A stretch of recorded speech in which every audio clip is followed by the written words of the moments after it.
if you like shooter games, wait, I've said this many times. This time, if you're developing a game in Web3, then watch this video till the end.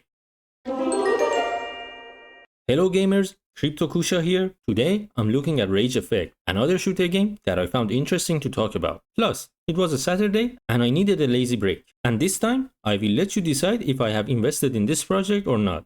Now let's rage into it. What is Rage Effect? It's a free-to-play, multi-platform first-person shooter with AAA graphics and gameplay. And that's not all. It also has a pioneering economic model. Big stuff. Now, since at the beginning of the video I called out the project owners and will probably name the video in such a way to capture their attention, I will stick more to the white paper. Don't worry, it is worth it, so don't go anywhere. After reading the first page, I immediately said, oh, this is so 2021-2022 Web3 gaming vibe. But since it was updated 3 months ago, I used the Wayback Machine to see how it was back when it came out. Yup, almost the same words. Play and earn, DAO, DeFi, NFT, passive income, guilds, and so on.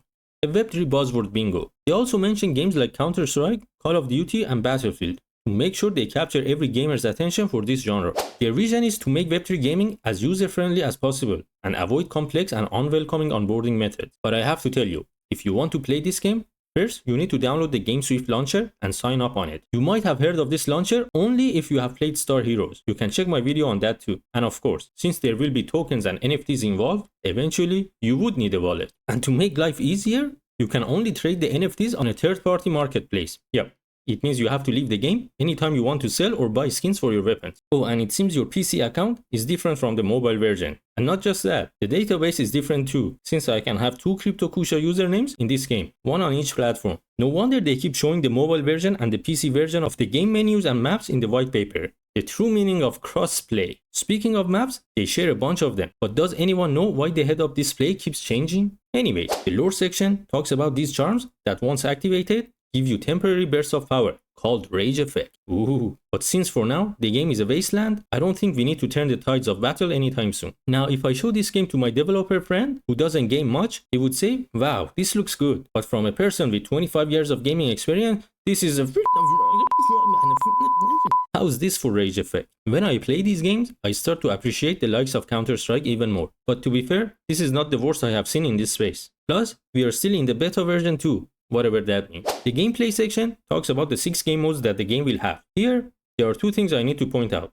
First, I love how they had this lore and different character names like Jawan, Captain, Badshah, but the demolition mode is terrorist against counter-terrorist. The second thing is that later on in the paper, they talk about one of the benefits of holding a Genesis Collection NFT is being able to take part in the first Battle Royale season with rewards. But Battle Royale is not even mentioned in the game modes. It seems to me the paper is written by 2 different teams with no cross-team collaboration. Crossing is not their strongest suit. And while we're at it, why would anyone pay for these character skins? Most of them seem to be default characters in other games. I'm sure you have either played as or killed one of these characters in different shooter games. But hey, you might buy them to reduce the in-game taxes. What's that, you ask? Well, I believe when reading the white paper, this is the first time you encounter the word taxes. But reading on, there is a dedicated section on taxes, which also doesn't explain what it is or how much the taxes are for non-NFT holders. Before we burst in rage, let's take a second to subscribe and like the video to cool things up. Thank you. Now, usually, I would check out the game economy and the token utility.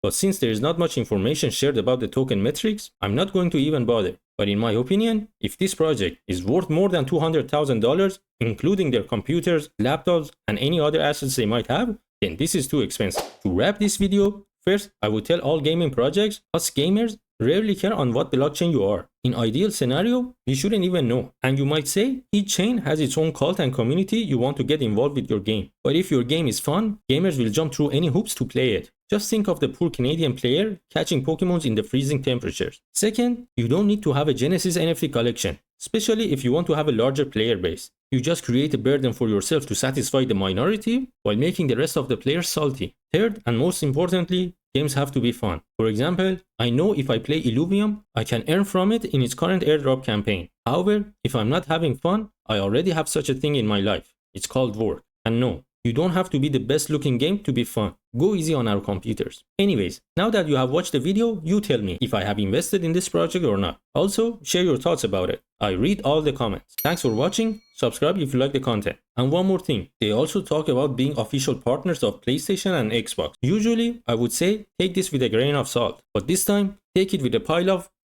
bye.